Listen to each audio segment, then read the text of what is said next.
Malapit na magdagdag ang NBA ng dalawang bagong koponan simula 2028-29 season.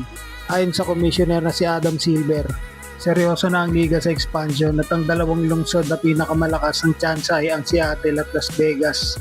Magkakaroon ng botohan ng Board of Governors at kailangan ng 23 sa 30 owners para maaprubahan ito. Sa loob ng liga, halos sinaasahan na talaga matutuloy ito. Bakit niya yung ginagawa? Simple lang, dahil sa pera. May bago at napakalaking media deal ang NBA na nagkakahalaga ng 76 billion sa loob ng 11 taon, kasama ang The Walt Disney Company, Amazon at Comcast. Tumataas din ng todo ang value ng mga teams. Halimbawa, ang Los Angeles Lakers ay na-value na mamigit kumulang 10 billion.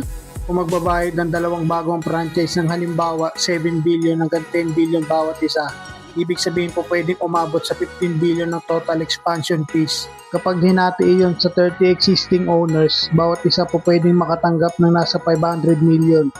Diretsong pera iyon sa kanila, hindi hinati sa players. Kaya para sa mga may-ari, malaking dahilan ito para itulak ang expansion ngayon. Matagal nang walang NBA team ang Seattle mula nang umalis ang Seattle Supersonic at lumipat para maging Oklahoma City Thunder noong 2008. Halos 20 taon nang wala ang NBA sa Seattle at marami pa ring fans doon. Dati problema ang arena pero ngayon may bago ng Climate Pledge Arena kaya wala na ang dating issue. Kapag bumalik ang team sa Seattle, malaki ang posibilidad na ibalik ang pangalang Supersonics pati ang history nila. Kasama ang 1979 championship, parang pagbabalik ito ng isang dating franchise na matagal nang hinintay ng fans. Bakit Las Vegas? Sa totoo lang, parang unofficial NBA city na ang Vegas. Diyan ginaganap taon-taon ng Summer League. Diyan din ginaganap ang championship round ng NBA Cup. Bukod doon, sunod-sunod ang pagpasok ng mga pro team sa Vegas.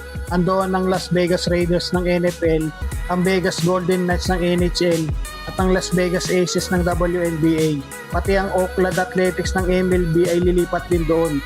Ibig sabihin mabilis lumago ang Vegas bilang sports city. Para sa NBA, ready na ang market, may fans, may event, at malakas ang business side. Kapag nadagdag ang dalawang team, magiging 32 teams ng NBA. Parehong mapupunta sa Western Conference ang Seattle at Vegas. Ibig sabihin may isang kasalukuyang West team na kailangan lumipat sa East para maging balanse ang bilang. Ang pinaka-logical na lilipat ay ang Minnesota Timberwolves dahil mas malapit sila sa maraming Eastern Conference cities. Kumpara sa Western teams, mas practical sa travel at schedule.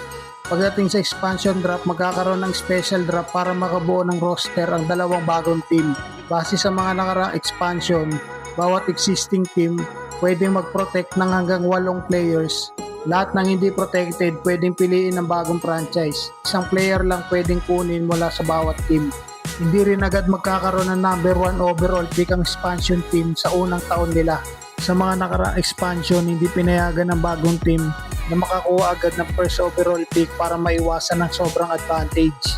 Sa salary cap naman, hindi agad full cap ang ibibigay sa kanila.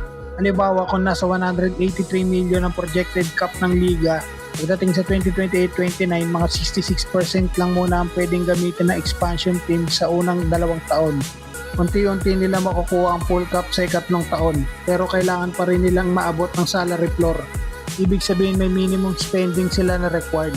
Sa playoffs, malamang malaking pagbabago. 10 teams pa rin kada conference ang papasok sa postseason kasama ang play-in tournament.